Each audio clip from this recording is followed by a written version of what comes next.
Notre invité aujourd'hui à 40-60 est un chum, hein, c'est un gars que je connais depuis longtemps. C'est aussi, surtout, un conférencier, un formateur, un entrepreneur. C'est un maudit bon gars. Je suis content de parler aujourd'hui avec mon ami Guy Bourgeois. Salut Guy! Salut Guy Bolduc! C'est vrai que je suis un maudit bon gars. Ben oui, t'es un bon gars, un gars d'expérience, Qu'en a vu d'autres. Hein, ça fait des années que tu roules ta bosse comme conférencier. Tu rencontres les plus grands chefs d'entreprise au Québec. Tu les aides, tu les formes. Raconte-moi donc un peu ton histoire. C'est pas d'hier là, que tu es dans le domaine de la vente, des conférences et de la formation. Non, ben, c'est drôle, Guy. Ben, merci de m'accueillir, mais je te fais une confidence.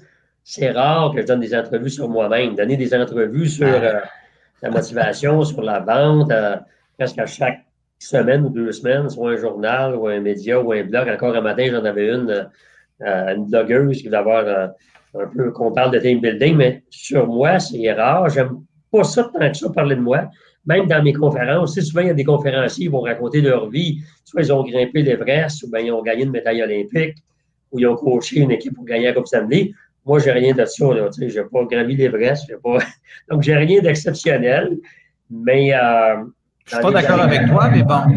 Ben, en tout cas, vu par moi.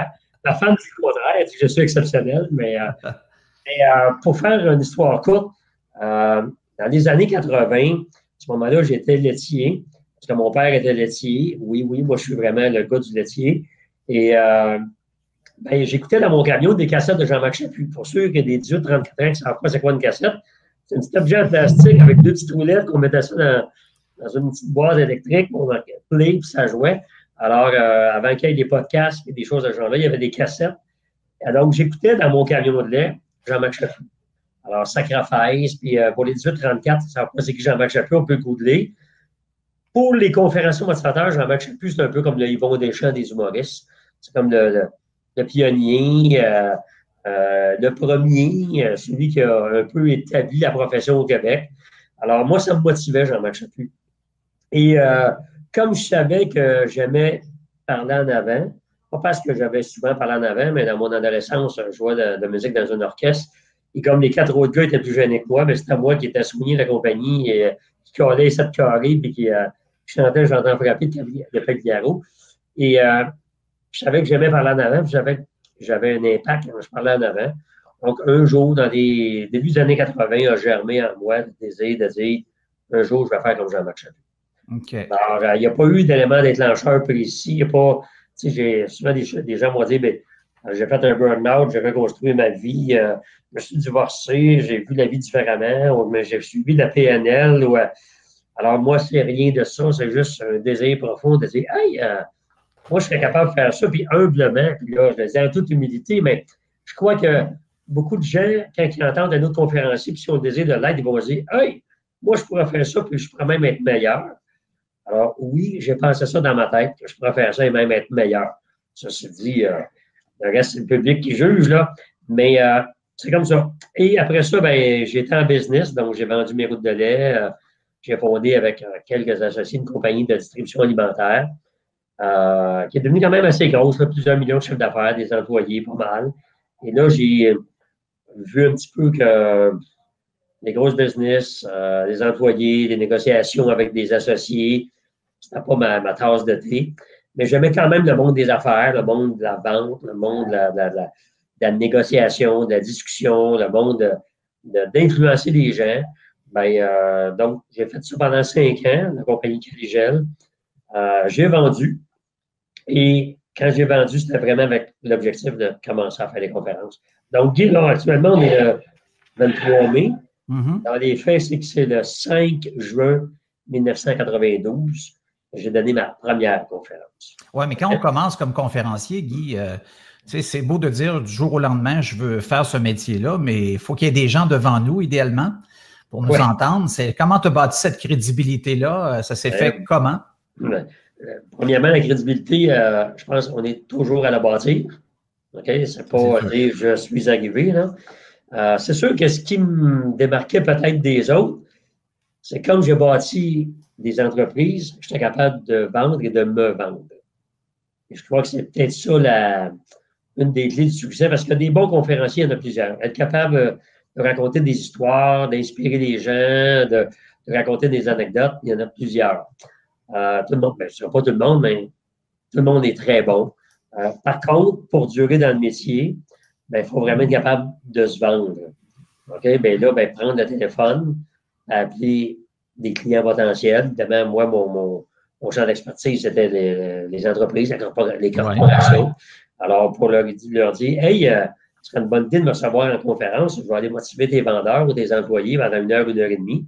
Ça va coûter temps, ça va être rentable pour toi de le faire. Il faut en vivre aussi. Mais Guy, honnêtement, la première année, donc de juin 92 à juin 93, j'ai vendu uniquement 12 conférences. J'en ai vendu, donc, fait 12. La deuxième année, 60. Évidemment, des journées où je ne fais pas de conférence, je suis sur le téléphone. Là.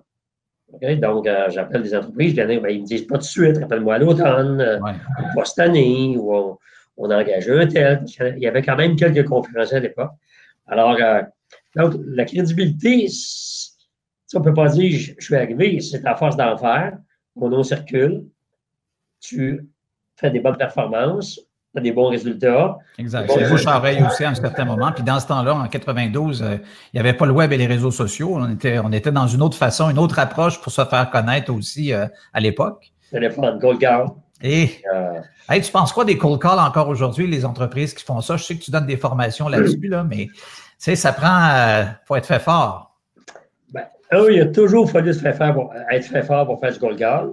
Mais aujourd'hui, c'est sûr que les êtres humains, par nature, on est paresseux.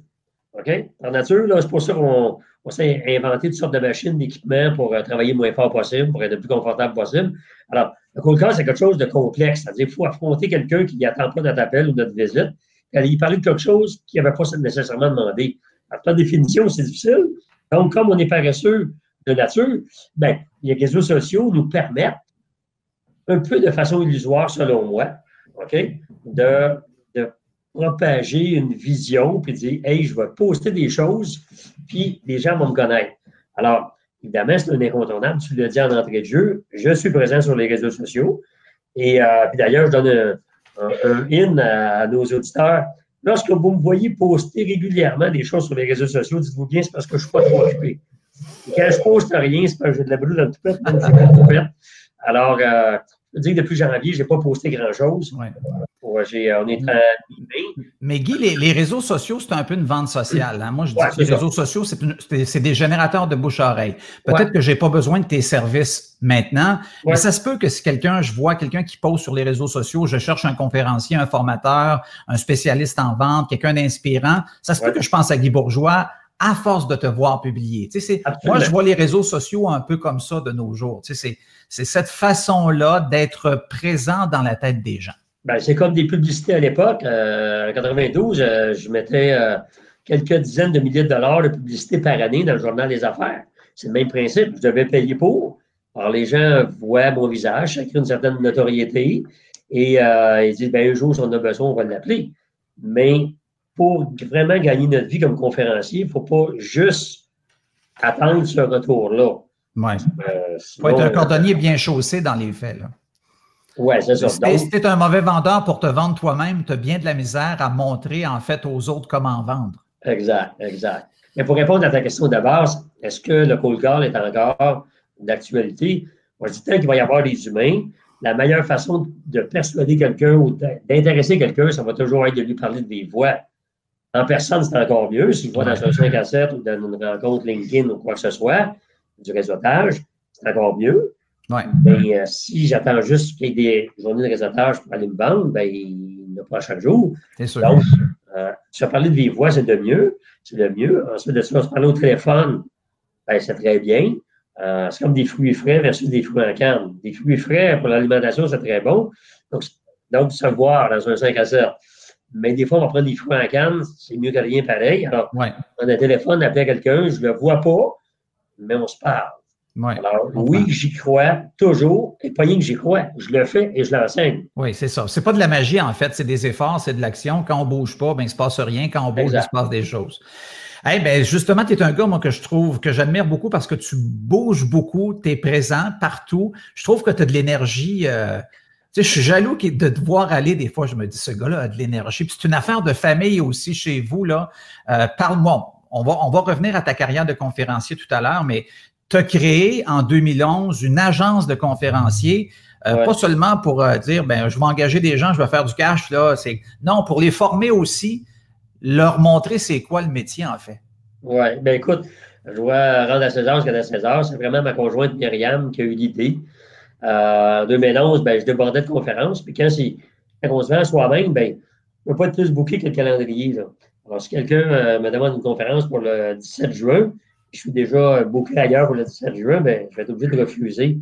Et en tant qu'homme d'affaires, ben, refuser un potentiel mandat, ben, c'est toujours un petit peu déchirant. Alors, à un moment donné, Myriam a dit, ben, pourquoi on ne démarre pas une agence? Il y en existait déjà au Québec, pas beaucoup, mais il y en avait une importante. On a dit, ben oui, why not? Alors, on est entré en contact avec quelques personnalités. On a décidé on est allé chercher ma fille Marilyn, une de nos filles, on a 3 enfants. Elle travaillait, Marilyn, au département des communications des éditions de l'Homme. Donc, elle faisait déjà un peu le travail de booker des auteurs dans des médias, à la télé, à la radio pour les entrevues. Donc, elle connaissait déjà bien ça. Et voilà, on a démarré Formax, agence de conférenciers.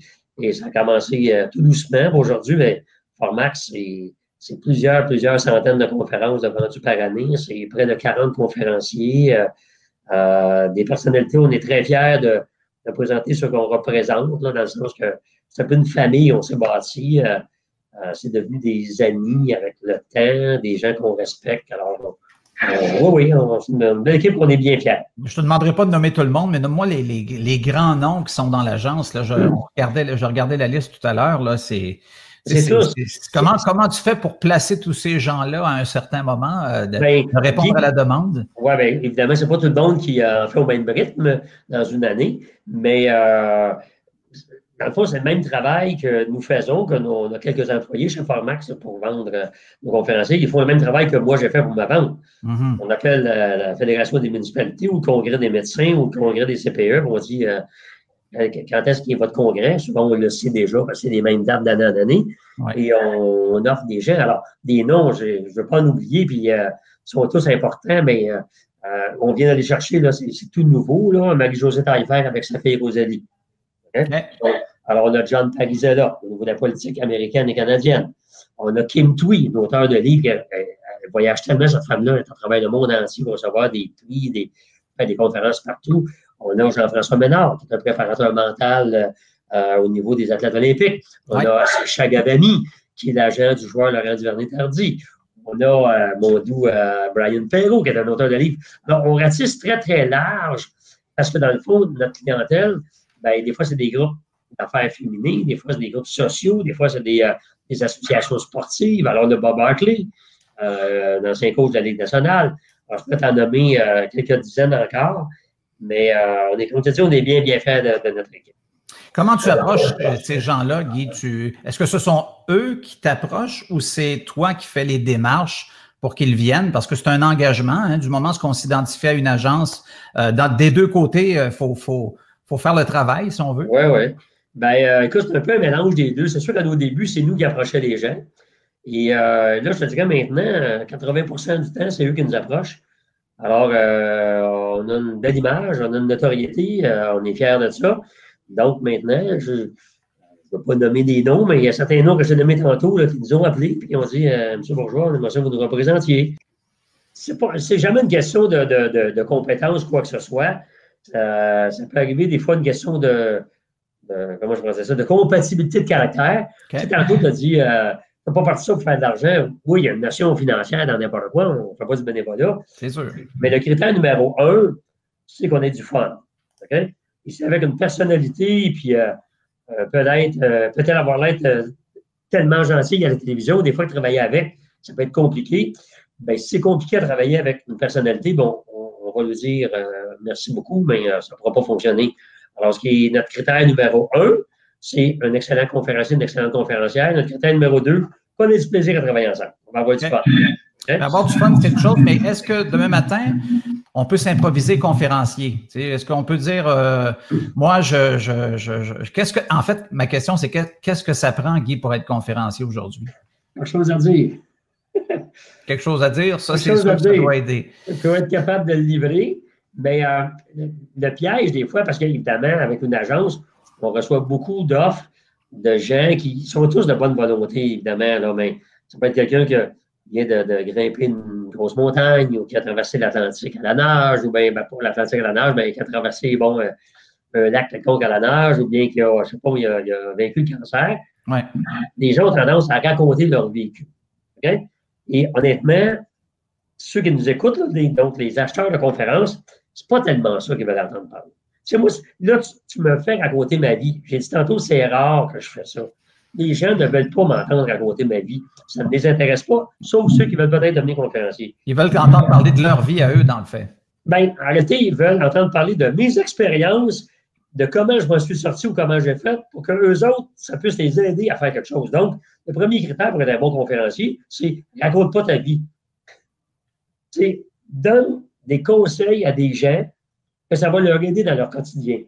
Okay? Si tu veux te servir de ta vie ou de tes expériences pour y arriver, fine. Mais ne dis pas, moi, j'ai fait ça, puis après ça, j'ai fait ça, puis il m'est arrivé ça.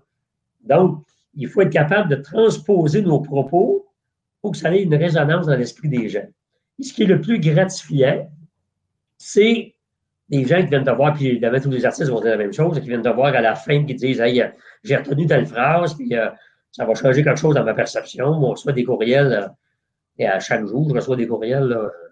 Hier, je faisais une conférence dans un embouteilleur, je peux les nommer, c'est des gens extraordinaires. J'étais chez Alex Coulombe à Québec hier. On peut nommer tout le monde ici, il n'y a pas de problème. Oui, c'est ça. C'est l'embouteilleur Pepsi pour l'Est du Québec. Alors, on dit Pepsi, on ne parle pas rien de liqueur, mais de l'eau de source, puis Montelier, puis bien d'autres breuvages, là, fruités ou non. Alors, donc, hier, je parlais à 75 cadres de cette entreprise-là. Bien, aujourd'hui, j'ai reçu une couple de courriels, j'ai dit, hey, j'ai bien aimé ça. Puis, alors, pour être conférencier, il faut avoir un impact positif sur les gens. C'est ça qui me motive. Avoir un impact. Puis, je te connais, toi aussi, ça te motive. Ben moi, je vais te dire comment je t'ai connu. Je vais expliquer aux gens comment je t'ai connu. J'étais allé à une chambre de commerce de la chambre. J'étais à une conférence de la chambre de commerce de la vallée du Richelieu. Tu avais ta conférence qui s'appelait Do It Now. Je te connaissais pas. J'ai écouté ça. J'étais dans une période de ma vie où le Do It Now était super important pour moi. Et puis, j'ai apprécié vraiment beaucoup cette conférence-là. Puis, ça a donné que dans ce temps-là, je travaillais à LCN. Et ce que j'ai fait, un matin, on avait... la main. Exactement.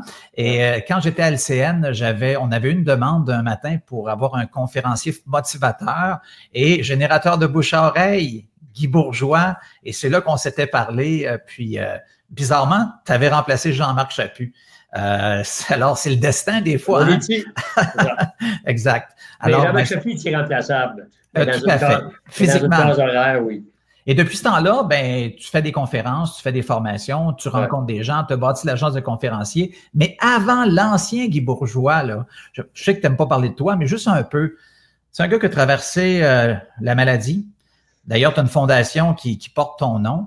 Ouais. Tu as perdu du poids aussi de façon considérable. Pour ceux qui te connaissent, tu étais un petit peu plus enrobé avant ça. Je sais que tu n'aimes pas en parler, mais je pense qu'il faut que tu en parles, honnêtement. C'est important. Tu sais, quand on regarde ça comme ça, Guy, c'est sûr, en avançant en âge, là, on regarde en arrière, on va dire, ah, tabarouette, il est arrivé des choses. Tu sais, il s'en est passé des choses. En même temps, le monde a des vies bien remplies aujourd'hui, mais oui, je pense qu'on ne peut pas réécrire l'histoire, mais oui, j'ai eu un cancer en 1998, un séminome, donc un cancer du testicule. Évidemment, a changé ma vie, qui m'a fait peur.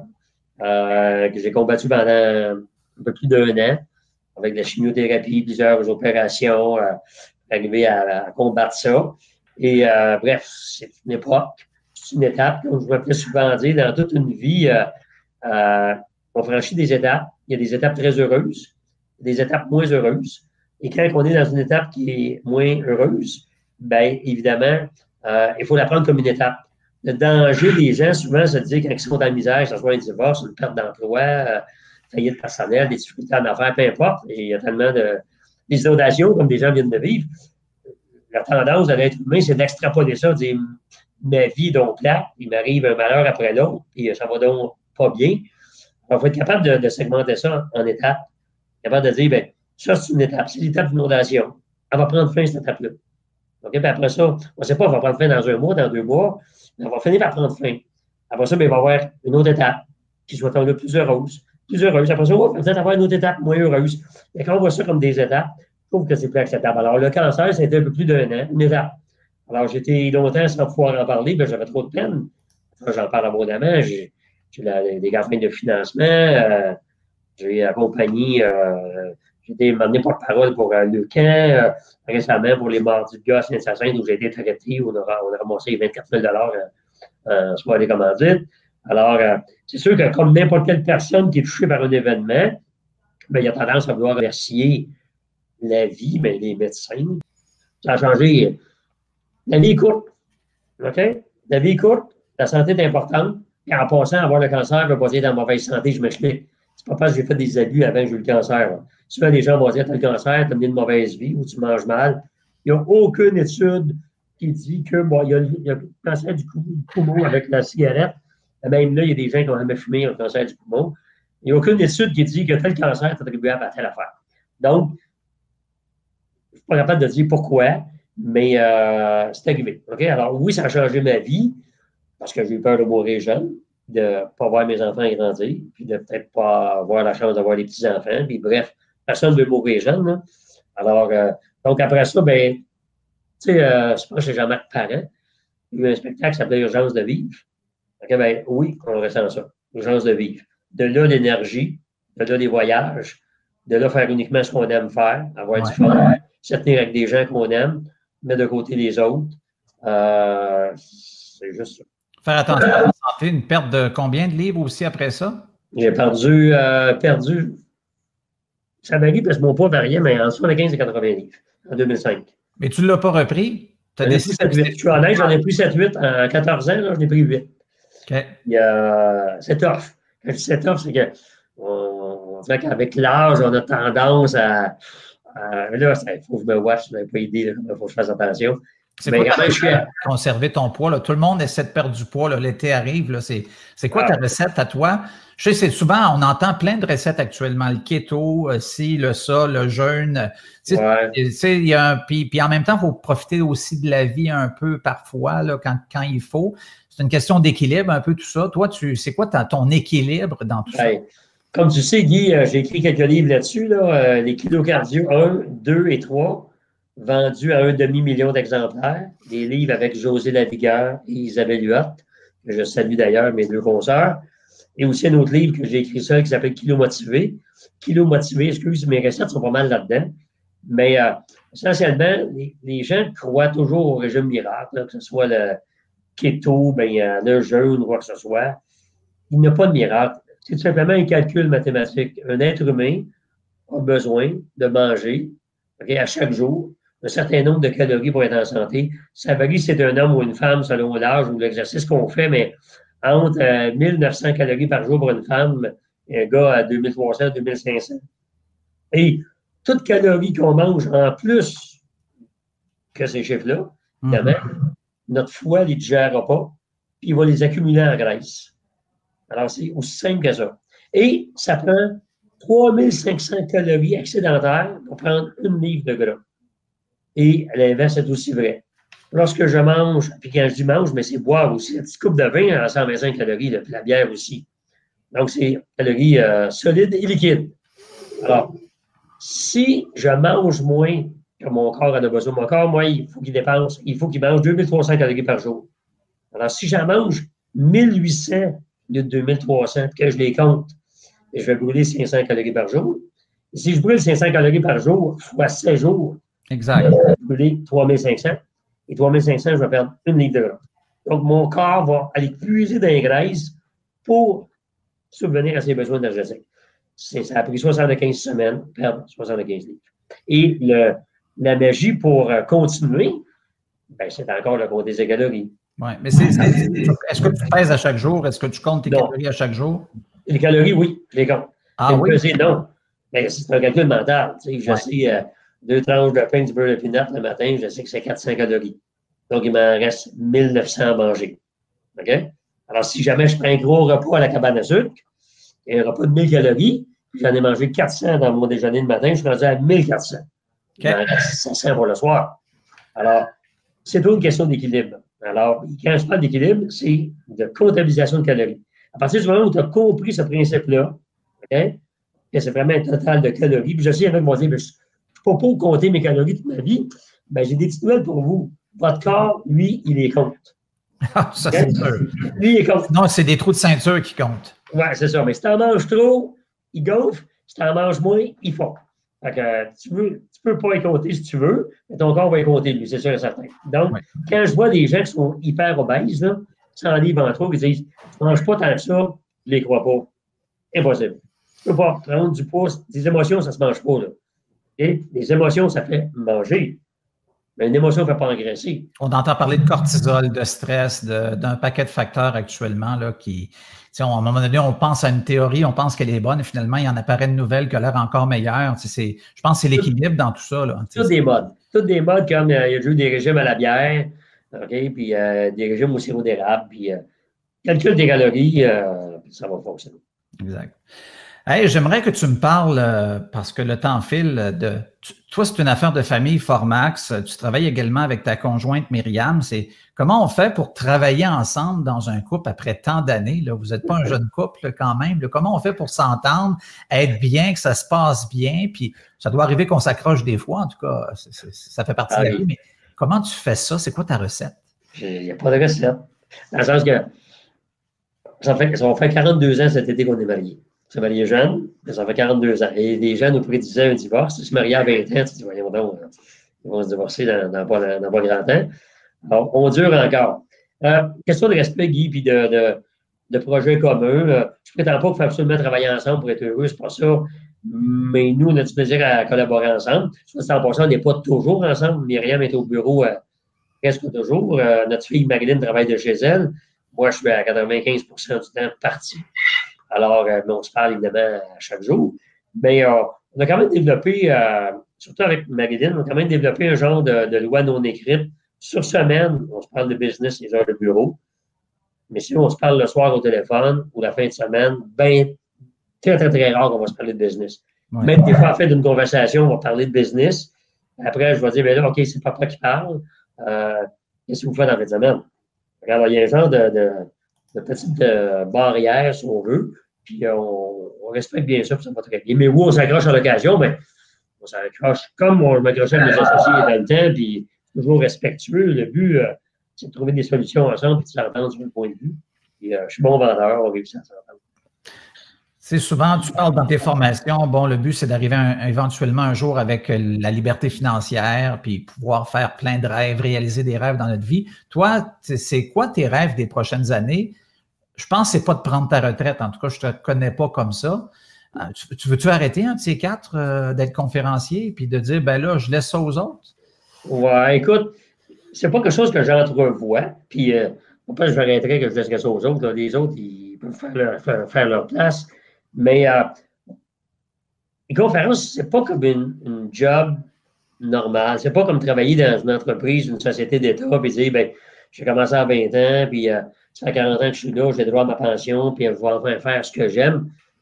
Moi, j'ai pas l'impression de travailler. Ça veut pas dire que des fois, je suis pas fatigué. Là. Oui, ça arrive des fois, j'ai la voix un petit peu éraillée, parce que j'ai parlé beaucoup d'une journée, mais j'aime ce que je fais. Pourquoi j'arrêterais pour arrêter de faire ce que j'aime? Qu'est-ce que je ferais? Je le dis tantôt, je suis en excellente santé, en pleine forme. On fait quoi le matin? OK, toute la journée, à regarder pousser les fleurs ou aller prendre un café au fast-food du coin, rencontrer des autres personnes qui lisent le journal et qui jasent ensemble? No way. Alors, tant que je vais avoir du fun, tant que l'énergie va être là, je vais en faire. Au pire, je ralentirai. Mais tu sais, on a une belle vie, là, on part en voyage de 3 semaines. Mais la morale de cette histoire, c'est qu'il faut faire quelque chose qu'on aime dans la vie parce que sinon, ben, c'est là qu'on a envie de... J'en vois souvent, j'en ai dans mon entourage, des gens qui comptent les journées avant la retraite, là, les heures, les minutes. Là, exact. Ils sont comme emprisonnés, en fait. Donc, on peut apprendre à aimer ce qu'on fait aussi parce que, tu sais, tous ceux qui ont des emplois, quand ils ont commencé à travailler là, lorsqu'ils ont reçu l'appel de l'employeur qui disait qu'on vous a sélectionné, M. Bolduc, là, tout le monde a fait « Yes, youpi ». Alors, tous les gens qui ont un emploi actuellement ont été contents d'avoir cet emploi-là. Pourquoi avec le temps, ça a périclité? Parce que leur attitude a changé par rapport à ça. Ouais. Ils disent, oui, mais il s'est passé des choses depuis les 10 ans que je travaille là. Oui, mais ça serait passé ailleurs, pareil. Alors, mets-toi chaque matin dans l'état d'esprit dans lequel tu étais le premier matin que tu as commencé à travailler là.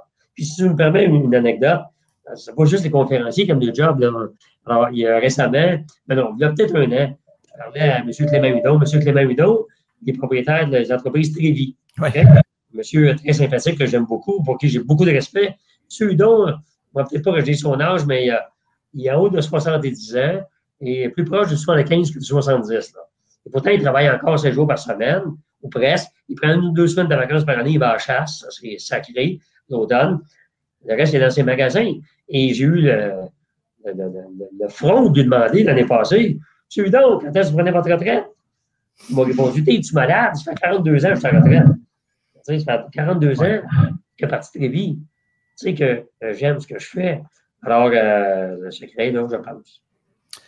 Ça a été super agréable de discuter avec toi. Ça arrive souvent qu'on discute devant un bon repas. On ne compte pas nos calories ces soirs-là, par exemple. Non, non, ça c'est vrai, je peux vous le jurer. Des fois, on parle de politique, là, on n'a pas parlé. Oui, mais on pourra se garder ça pour une prochaine fois, parce que ça fait une vingtaine de minutes, puis le temps passe toujours très vite.